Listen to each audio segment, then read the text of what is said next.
પોરબંદર જલારામ સેવા સમિતિ દ્વારા નવા જલારામ મંદિરે હોળી રસિયાનો ભવ્ય કાર્યક્રમ યોજાયો હતો. હજારો વૈષ્ણવોએ ફૂલફાગ મનોરથનો લાભ લીધો હતો.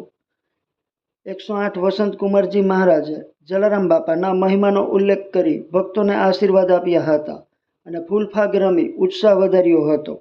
આ ઉત્સવને સફળ બનાવવા સમિતિના ટ્રસ્ટીઓ, યુવા ટીમ અને મહિલા મંડળે અવિરત મહેનત કરી હતી.